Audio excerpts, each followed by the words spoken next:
여러분 오늘이 동지인 거 아세요? 예, 오늘은 동지입니다. 동지는 1년 중에 밤이 가장 긴 날을 일컫는 가장 긴 날을 이제 동지라고 해서 기념을 합니다. 그래서 동지에 먹는 음식이 있어요. 동지 팥죽을 먹죠. 이 팥죽을 먹으면 한 해 동안 뭐 병치레하지 않는다 해가지고 새알을 넣은 동지 팥죽을 먹습니다. 또 이게 설이랑 비슷하게 동지에 팥죽을 먹어야지 한 살을 먹는다. 뭐 이런 또 풍습도 있습니다. 그래서 옛날에는 요걸 작은 설이라고 불렀다 하더라고요. 그렇습니다. 이 동지니 입춘이니 뭐 이런 절기에 관심을 가지게 된 저를 보면 이제 나이를 먹고 있구나 이런 생각을 해봅니다. 어린 시절에는 뭐 이런 날이 전혀 관심이 없잖아요. 전혀 관심이 없는데 나이가 드니까 어디에서 어떤 날이다 이렇게 얘기를 하면 그걸 자꾸 기억하려고 하는 이 저를 발견하게 됩니다. 뭔가 이제 시간의 흐름이 아쉬워져 가는 나이가 된 것 같다라는 생각이 들어서 좀 서글프기도 합니다. 어린 시절에는 사실은 뭐 시간의 흐름 같은 것을 별로 인식하지 않잖아요. 오히려 뭐 시간이 빨리 지났으면 좋겠다, 빨리 시간이 지나갔으면 좋겠다라고 하는데 이제 나이가 든 것 같습니다. 이처럼 우리에게는 시간의 흐름을 가늠하게 하고 삶을 돌아보게 하는 쉼표 같은 날들이 있어요. 명절이나 기념일 같은 것이 있습니다. 그래서 대표적으로는 설, 추석 같은 명절이 있고 또 뭐 3.1절, 광복절, 뭐 한국전쟁 기념일 뭐 같은 기념일들이 있습니다.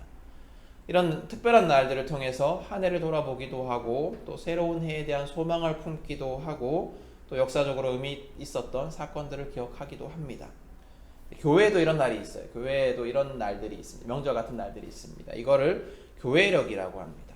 대표적으로 성탄절, 부활절 같은 날들을 이야기합니다. 근데 이 교회의 절기들을 보면 모두 다 예수님에게 초점이 맞춰져 있어요.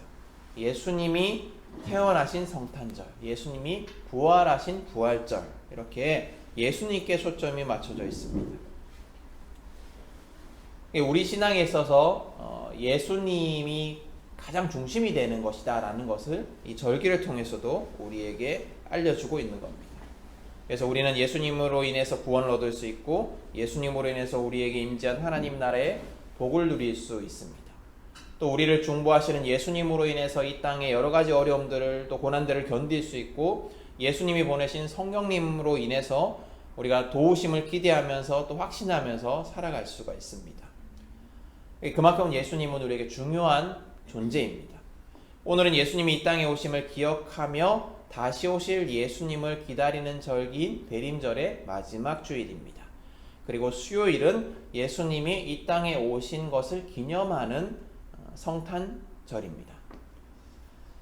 제가 성탄절을 예수님이 오신 날을 기념하는 날이다 라고 이렇게 말씀을 드렸어요. 예수님이 오신 날이다 이렇게 얘기하지 않고 예수님이 오신 날을 기념하는 날이다 이렇게 말씀을 드렸습니다.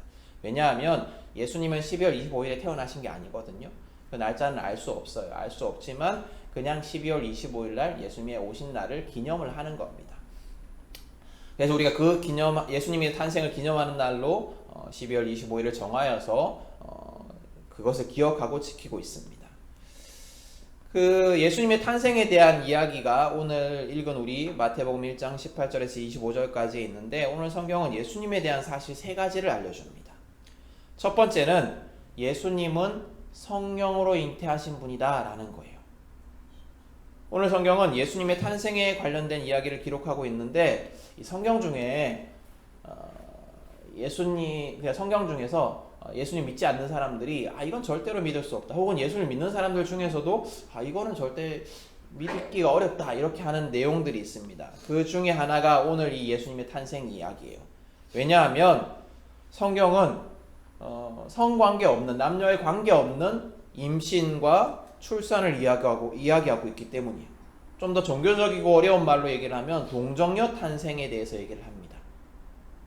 우리 다 알고 있잖아요. 아이가 태어나려면 남자와 여자의 관계를 통해서만 태어날 수가 있습니다. 근데 오늘 성경은 이를테면 무성생식, 그냥 마리아의 몸에서 성령으로 인해서 임신을 했다라고 얘기를 하고 있기 때문에 많은 사람들이 이 사실을 믿지 못하는 아주 신비스러운 이야기가 오늘 성경에 기록되어 있습니다. 오늘 성경 이야기를 좀 더 잘 이해하기 위해서는 그 당시 문화에 대해서 알아야 되는데요. 먼저 우리 18절에 보면 마리아와 요셉의 관계가 약혼한 관계다라고 얘기를 하고 있습니다.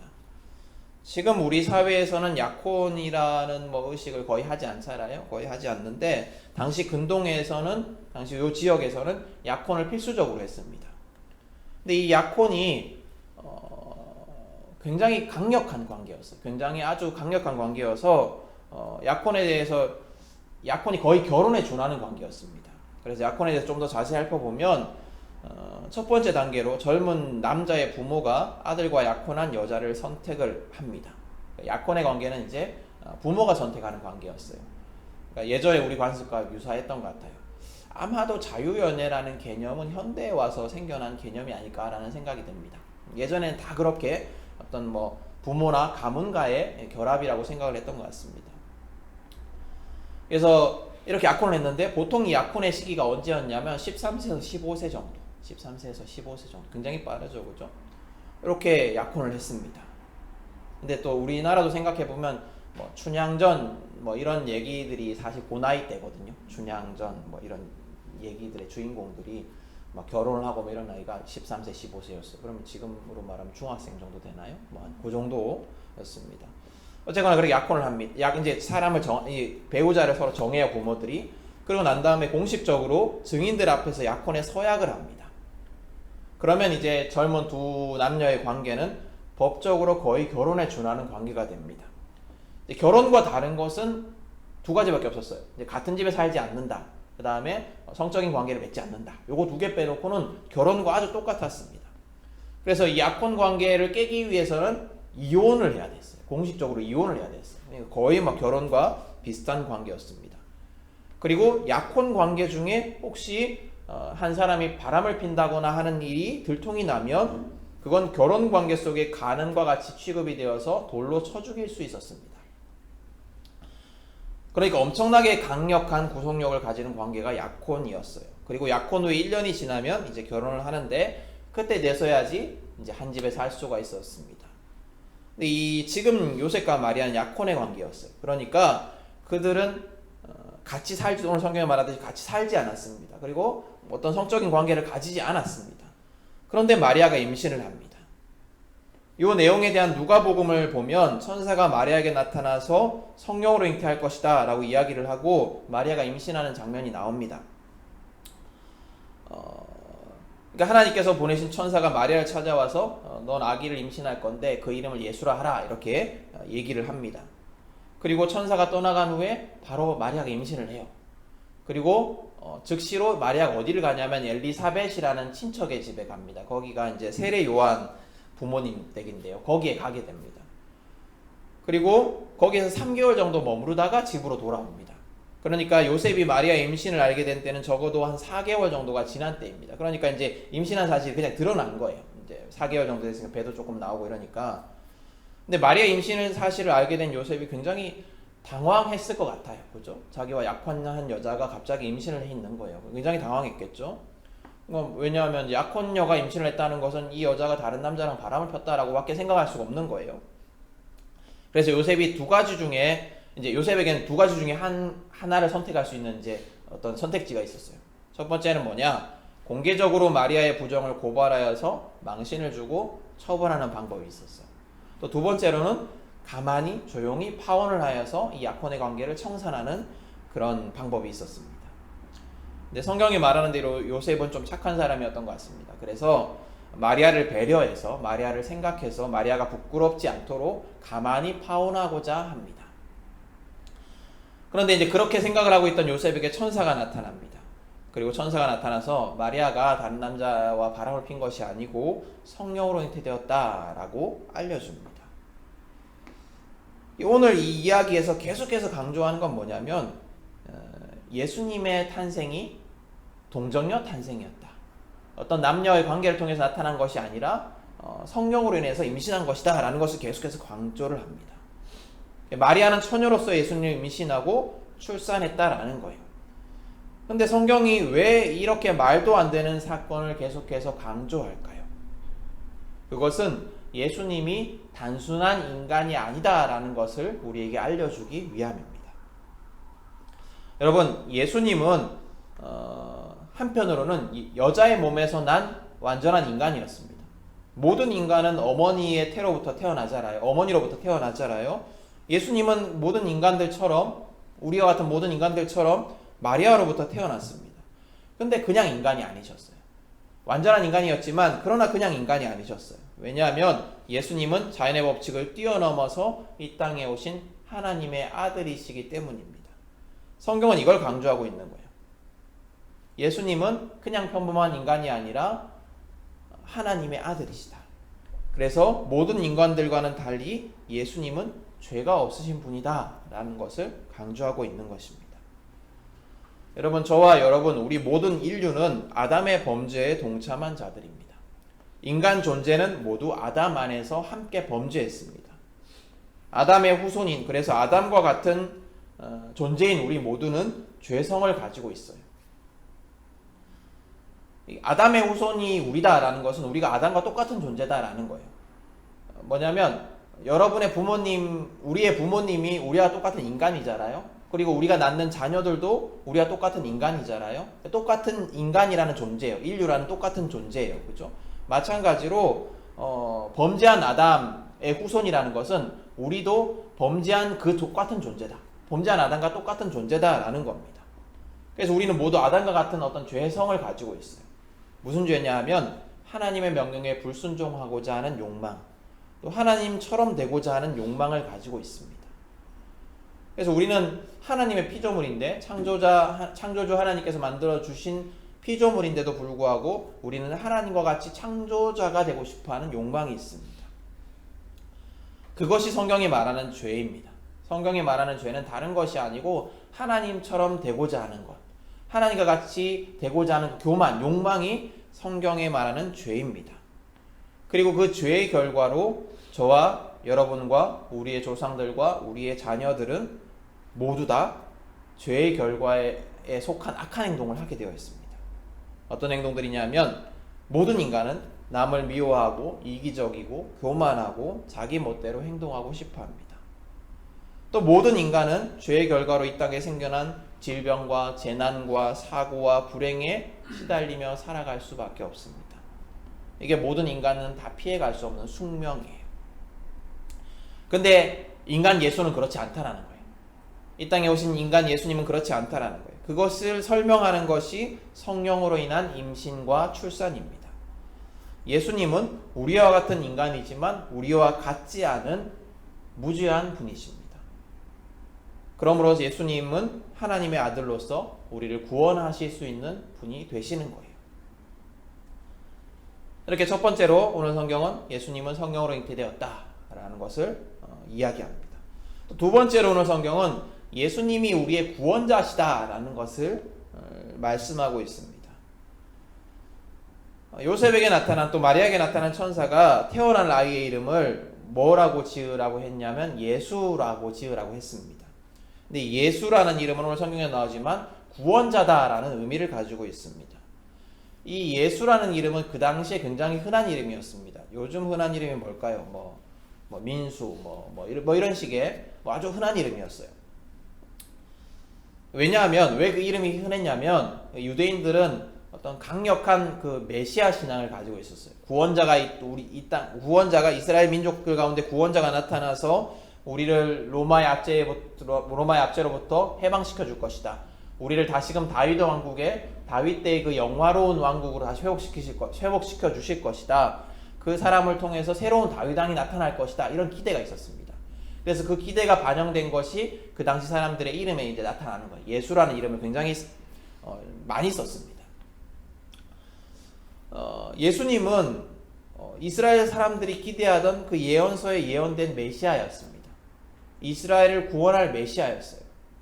그렇지만 우리가 지난주에 살펴본 것처럼 유대인들이 기대하던 모습의 메시아는 아니었습니다. 하나님이 보내주신 메시아는 맞았지만 유대인들이 기대하던 모습의 메시아는 아니었습니다. 예수님은 이스라엘 민족의 구원자가 아니셨어요. 예수님은 그들이 기대하던 세상적인 방식인 무력과 정치력을 통한 어떤 구원이 아니라 섬김과 겸손의 방식으로 이스라엘뿐만 아니라 모든 인류에게 구원을 베푸시는 분이셨습니다. 예수님의 관심은 로마 제국을 무찌르고 이스라엘 왕국을 다시 회복시키는 것에 있지 않으셨습니다. 예수님은 인간의 근원적인 문제, 인간 세상의 모든 고통과 절망과 아픔의 근원적인 문제인 죄에 관심이 있으셨습니다. 그리고 예수님은 이 죄를 해결하기 위한 구원자셨어요. 그리고 그 죄 해결을 통해서 모든 인간이 하나님이 창조하신 목적에 따라서 회복되기를 원하셨습니다. 하나님이 인간을 만드신 이유가 뭐냐면 하나님과 교제하기 위함이었어요. 하나님과 친밀한 교제를 하기 위해서 하나님이 인간을 만드셨어요. 그래서 하나님은 인간과 친밀한 교제를 하기를 원하십니다. 그리고 모든 인간은 하나님과의 친밀한 교제 속에 거할 때 완전한 행복을 누릴 수가 있습니다. 근데 죄로 인해서 그 관계가 깨어진 거예요. 예수님은 이 깨어진 관계, 하나님과 인간 사이에 깨어진 이 친밀한 관계를 회복시키기 위해서 구원자로 이 땅에 오신 것입니다. 그리고 예수님은 구원자가 되셔서 우리가 하나님 나라에 속한 백성이 되게 해주십니다. 여러분, 언뜻 제가 자주 말씀을 드렸지만 우리가 하나님 나라라고 하면 떠오르는 이미지가 있잖아요. 죽어서 가는 저 천국이라는 이미지가 있잖아요. 근데 성경이 말하는 하나님 나라는 죽어서 가는 저 천국만을 의미하는 것이 아닙니다.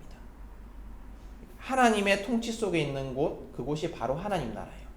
그래서 지금 우리가 하나님의 통치 속에 있다면 우리는 천국, 하나님 나라에 거하는 거예요. 우리는 그래서 지금도 하나님 나라에 거할 수 있고, 또 우리가 지금 여기 하나님과 함께하는 삶, 하나님 나라에 속한 삶을 산다면 죽음 이후에도 우리는 하나님과 함께하는 삶을 살아갈 거예요. 그게 천국이에요. 성경이 말하고 있잖아요. 죽음도 우리를 하나님의 사랑에서 끊을 수 없다라고 얘기를 하잖아요. 이게 무슨 의미냐면 죽을지라도 우리가 하나님 나라에 속하는 삶에서 벗어날 수 없다라는 거예요.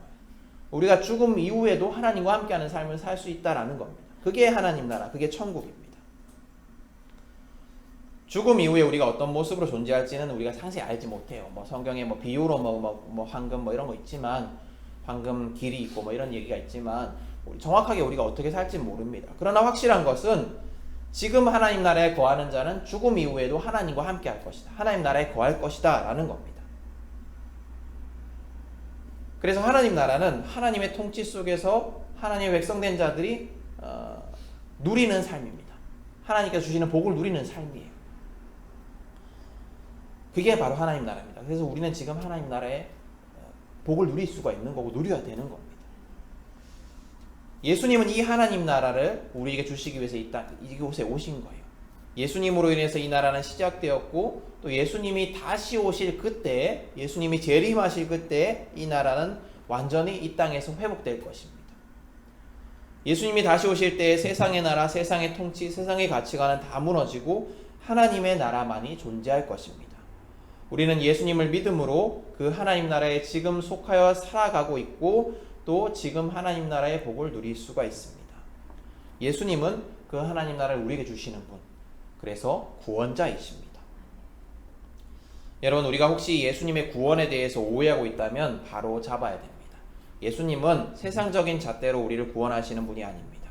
우리를 세상적으로 성공하게 하시고, 또 우리 부모님들이 많이 기도하셨던 거 있잖아요. 남의 꼬리가 되지 않고 머리가 되게 하시고, 머리가 되게 하시는 분이 아니세요. 우리 앞자리에 서게 하시기 위해서, 또 세상의 자랑거리를 풍성하게 하시기 위해서 우리에게 구원자로 오신 분이 아니십니다.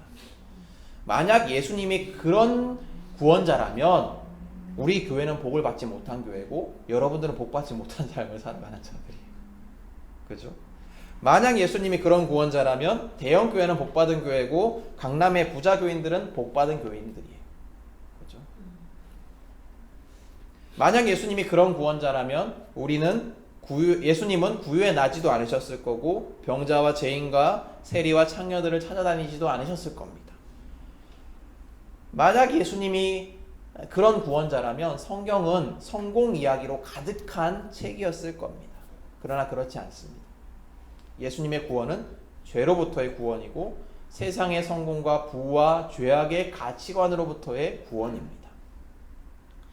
그리고 여러분, 천국은 죽어서 가는 곳이고 우리가 예수님을 믿는 것, 지금 예수님을 믿는 것은 그 천국행 티켓을 사는 것이 아닙니다. 하나님 나라는 지금 이곳에 임재했고 우리는 언제나 심지어 죽음 이후에도 그 하나님 나라의 영광 속에서 복된 삶을 살 수 있습니다. 우리는 이렇게 두 번째로 예수님이 우리의 구원자시다라는 사실 속에서 이 모든 것들을 기억해야 합니다. 또 세 번째, 예수님은 우리와 함께 하시는 분이시다라고 오늘 성경이 이야기를 합니다. 저는 이 말이, 임마누엘 예수님, 이 말이 전능하신 하나님이 우리와 같아지셨다라는 의미라고 생각을 합니다. 하나님은 전지전능하신 분이고 모든 것을 창조하신 분이십니다. 하나님은 세상의 모든 것, 또 우리의 모든 것을 다 아시는 분이십니다. 그래서 성경은 우리의 머리카락까지도 다 아신다. 우리의 머리카락까지도 다 아신다. 몇 개인지도 다 아신다라고 말씀하고 있습니다. 그러니까 우리는 우리의 머리카락이 몇 개인지 알지 못하지만 하나님은 우리의 머리카락까지도 다 아시는 분이시다라는 거예요. 우리가 알지 못하는 우리를 아시는 분이 하나님이세요. 그러나 그럼에도 불구하고 하나님이신 예수님은 우리와 같은 모습으로 우리 가운데 오셨습니다. 그것은 우리를 위함이에요. 왜 하나님께서, 전지전능한 하나님께서 모든 제약 속에서 갇히지 않는 하나님께서 인간의 모습으로 우리에게 오셨느냐? 그건 다 우리를 위함입니다. 뭐냐면 우리가 하나님을 더 잘 경험할 수 있도록, 우리가 하나님에 대해서 더 잘 알 수 있도록 예수님이 우리 가운데 오신 거예요. 눈에 보이는 하나님으로서 우리 가운데 오신 겁니다. 그래서 우리가 예수님을 통해서 하나님에 대해서 알 수 있도록 하나님께서 우리와 같은 모습으로 우리 가운데 오신 겁니다. 하나님은 우리가 하나님을 더 잘 알기를 원하시고 그래서 우리와 더욱더 친밀한 관계 속에서 거하기를 원하시기 때문에 예수님을 이 땅에 보내주셨습니다. 예수님은 하나님의 우리를 위한 친절함의 결정체라고 할 수가 있어요. 어떻게든 잘 깨닫게 하기 위해서, 어떻게든 잘 설명하기 위해서 하나님께서 예수님을 이 땅에 보내주신 것이다 라는 거예요. 그리고 예수님은 우리와 같은 몸을 가지시고 우리와 똑같은 한계 속에서 약한 피조물의 삶을 사셨습니다. 그래서 예수님은 인간을 아세요. 우리를 잘 아세요. 예수님이 우리를 안다는 것은 다른 존재로서 다른 존재를 아는 것과는 완전히 다릅니다. 예를 들어서 마치 토끼에 대해서 누구보다도 저명한 동물학자가 있어요. 토끼에 대해서 너무나 잘 알아. 심지어 토끼가 아는 것보다 더 많이 알아요. 그렇지만 이 동물학자가 토끼를 아는 것과 똑같은 토끼가 또 다른 토끼를 아는 것은 달라요. 그죠? 예수님이 우리를 아는 것은 그냥 아는 것이 아니라 같은 존재가 되어서 아는 알미입니다. 예수님은 그렇게 우리를 잘 아십니다. 우리가 말하지 않아도 예수님은 우리에 대해서 너무나 잘 아시고 우리가 기도할 때 설명하지 않아도 예수님은 우리에 대해서, 우리의 기도 제목에 대해서 너무나 잘 아십니다. 우리의 고통에 대해서 너무나 잘 아시고 우리 한계에 대해서 너무나 잘 아십니다. 그리고 그 예수님이, 우리에 대해서 너무나 잘 아시는 그 예수님이 우리를 위해서 지금도 중보하고 계신다라고 성경은 이야기하고 있습니다. 우리에게 오신 하나님이신 예수님은 하나님이 우리를 얼마나 사랑하시는지를 알려줍니다. 여러분, 우리는 하나님의 엄청난, 말로 표현할 수 없는 사랑 속에 거하는 자들입니다. 우리는 그것을 예수님을 통해서, 우리를 위해 땅에 오신 예수님을 통해서 알 수가 있습니다. 그렇기에 세상이 우리를 다 적대시하고 세상이 우리를 다 배반하고 욕을 한다 할지라도, 또 모든 부정적인 감정과 고통 속에 거한다 할지라도 하나님은 그것보다 더 큰 사랑으로 우리 가운데 함께 하시고 계십니다. 우리는 이 사실을 임마누엘 예수님을 바라보면서 기억할 수가 있습니다. 그리고 또 우리의 삶 속에서 우리가 힘을 얻어 살 수가 있습니다. 여러분이 어떤 삶을 살아가든지 간에, 그래서 많은 사람들이 여러분을 욕하고 조롱한다 할지라도 하나님께서는 예수님을 통해서 우리를 너무나 사랑하신다라는 것을 기억하시기를 바랍니다. 여러분, 오늘은 대림절 네 번째 주일입니다. 우리가 특별히 이렇게 기념해서, 대림절이라고 해서 기념해서 기억하지만 우리는 언제나 매일매일의 삶 속에서 죄 없으신 예수님으로 우리의 구원자가 되시고 우리와 함께 하시는 하나님이신 예수님을 기억할 수 있기를 원합니다. 그래서 그 예수님과 동행할 수 있기를 축복합니다. 우리 가운데 이런 고백이 있었으면 좋겠습니다. 예수님 때문에 우리는 행복합니다. 예수님 때문에 우리는 하나님과 함께합니다. 예수님 때문에 우리는 영원한 영광과 복을 누립니다. 이런 고백이 우리 삶 속에 언제나 함께할 수 있기를 축복합니다.